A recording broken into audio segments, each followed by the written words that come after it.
afternoon. It's a Fulbright Friday here with LP. And LT, your co-hosts for this next edition. Episode. All of the things. Yeah. I feel like I'm sitting up super straight because I've been really conscious We're gonna compete with one another. You want to know why? It's because my mom's watching these now. Oh, yeah. So I don't need, Our fan base has expanded to family members. Yeah. Well, now I'm over Westworld. Oh, shoot. What happened? No, don't tell me what happened. I haven't even seen season 2. Are you over because it's ended, or are you over because it's Season one was better than season 2. Do you know that expression? Jump the shark? No, what does that mean? It means oh yeah, this is a thing. I'm going to teach you something now. Okay, so basically it's like when a series or a TV show, and then I have a question about this. When a series or a TV show goes on too long and they have to get more ludicrous with their storylines, it's called jumping the shark, right? So outside, and I don't actually want you to comment anymore on Westworld because I haven't seen the second season yet. And Scandal okay, so I was gonna say what jumped the shark for you? Scandal jumped the shark. It got two soap opera-y. Yeah. Oh, I'll tell you what jumped the shark seasons ago was Grey's Anatomy. Oh yeah, ages it's ago. That. I mean, they're still doing Grey's. It's crazy. Oh, I know. Aren't they season 11? Jump the shark. Yeah. I wonder. Do you think this is Jump the Shark? No. It would never jump the shark. Never. No, I was just gonna say about Westworld. Is that season 1 was just better character development than season 2. Please don't judge season 2 too much because it's gonna cloud. Because I respect your opinions, and I'm gonna watch this. There's and I'm some really good episodes, but the quality in terms of character development, season 1 is better. Handmaid's Tale, on the other hand, I think season 2 is better than season 1. I'm gonna watch this then. Yeah. Okay. It's been on my list. You keep telling me. Yeah. Okay. Anybody else want to shatter my dreams for shows that I'm currently watching? You can feel free to shatter them at fulbright@georgetown.edu. Thanks, Laura. We are now going to be answering questions from our fans, so we are headed over to the green room to check in with LT, who is standing by with a tweet. Thanks, LP. We're here in the break room to hold a special edition of our tweet special. So we have questions coming in from Twitter. It looks like @BillyShakespeak has a question, and it's, what's up with this internal deadline? I saw on the website the deadline was in October. What's this September thing all about? Well, let's tell him. Billy Shakespeare, that was a great question. We have been talking about the internal deadline because it's super important. Super important. Mm-hmm. The internal deadline is September 1st. So I guess part of that question is probably what talk about why we have an internal deadline and why are you seeing all these October deadlines, but right. Okay. So break down the internal investment process. The internal process allows us to accomplish 2 things. It allows for you to gain feedback on your application, either from a committee or your mentor, who will provide you feedback that you can continue to integrate into your application in time to revise for the external deadline. It also allows us to fill out a campus evaluation form that accompanies your application to Fulbright. And this isn't we're not serving as gatekeepers here. We're not saying some people are great and other people should not be considered. This is just a positive thing. It's you can almost think of it as another positive reference form that is supporting your application, is shedding light on different aspects of your candidacy. So this process is very important, and we need that month in order for all these pieces to come together. So that's why we have this internal deadline of September 1st. Yeah. What's helpful is that after you meet with your mentor or you come to your campus review feedback session, you'll have time to revise your application again ahead of that final deadline, in which you will resubmit your application. So statistically, you're twice as likely to receive a grant if you get institutional support. And since we will support you if you meet the deadline, there's no reason why you shouldn't have everything together by September 1st. TLDR, submit everything by September 1st. It is time for our Hot Tips and Country Highlights segment. Woohoo! Woohoo! You gonna choose a location? Where in the world is Carmen Sandiego? I know. Ooh. Did you ever watch this when you were a kid? I was gonna say it sounds like Santiago. Oh, that's close. Where are we gonna go then? Don't give it away. Do you know why I like Chile? Why do you like Chile? This is not coming with a pun, but this flag is like my home state flag, the Lone Star State, kind of. I mean, the blue has to come down, but that's okay. So we're going to Chile. Tell us about Chile. Chile is exciting. Where are First of all, an important question. You have the deets. Okay, Chile. We have to have the proper note card.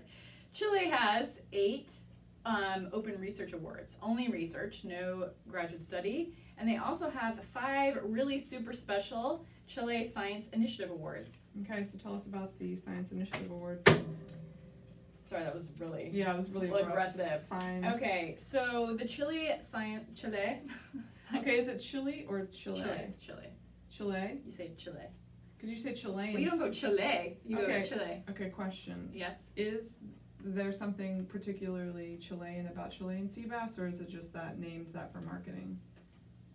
It probably is something about having it named, which is super attractive. But I think they can often be found off the coast of Chile. Okay. Now back to the actual information about this sea bass. I do too. Science Initiative Award. Okay. This is for STEMmy people, all my STEM folks out there. Science, say, technology, hey. engineering, mathematics. Yeah. So this is for you. This is an award that allows you to conduct research at an affiliated institution, doing preferably like master's or doctoral level research. So this award is specifically for you. It's for 9 months. Anything else I need to say about this? You know, Science and technology fields are especially welcome. Yeah. And if you're interested in applying for an open research grant to Chile and you're in a STEM field, you should really be applying in this category. Otherwise, you might knock yourself out because the review committee will say, like, why didn't they take this really cool, like, you know, agroforestry, like, eco project and do it in the STEM category, because that would have been a better fit. Mm-hmm. So just make sure if you're going to be doing research in Chile, you know which is the best place, which best category to apply in. You do also need to have intermediate Spanish language proficiency, just to note.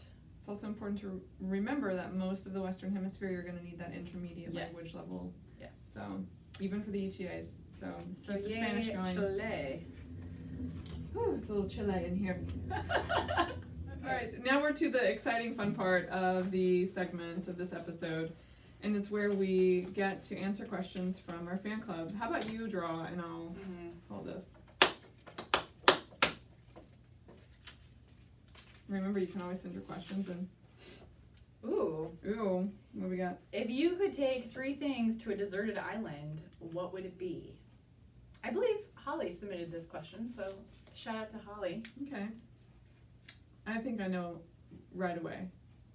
See, no, because I couldn't say right away because, like, are we being practical or are we being, like, 3 things that would be cool to have with you? Yeah, I rejected the question entirely because it's like you can't. There's too many like contingencies to know what the right answer is. And why would you be going to a deserted island where you could only take 3 items? Yeah, exactly. But anyway, beyond that. I was just going to give you 3 desserts that I would take to an island. Haha. What would be the 3 desserts? Definitely. I mean, you have to go ice cream because it's hot. Let's just it's answer gonna this melt. question. It's gonna melt. Let's change the question and say what 3 desserts we would take. But it's hot, so like you want a popsicle. Okay, what about a baked Alaska? What is baked Alaska? It's like ice cream, but then it has like a territory over it. See, I don't want anything messing with my ice cream. This is why I don't like mochi.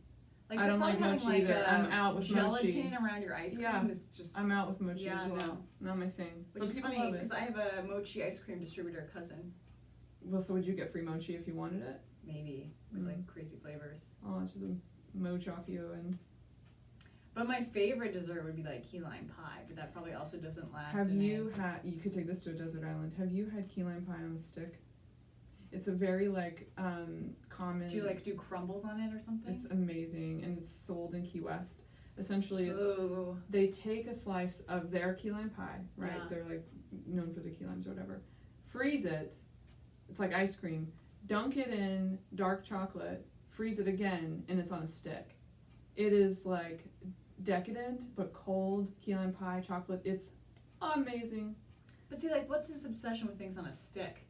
Is it Because to like you're keep in your a hands desert signature? island and you don't want like I suppose it would be practical to have something on a stick, because then you could also use it as like a spear if you need to get a fish. That would be not a great spear to use as a fish. But You'd have to sharpen your. I think it would be like over by that time.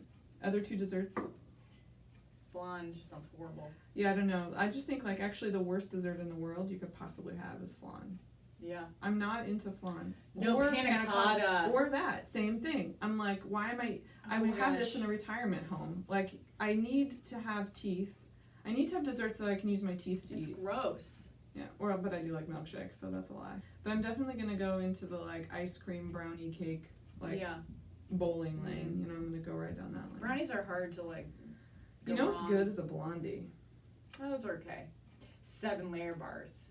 7-layer bars with the coconut on top. So Yeah. if someone wants to make us 7-layer bars. Yes.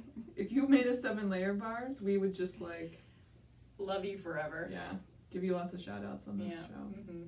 All right, keep those questions coming, folks.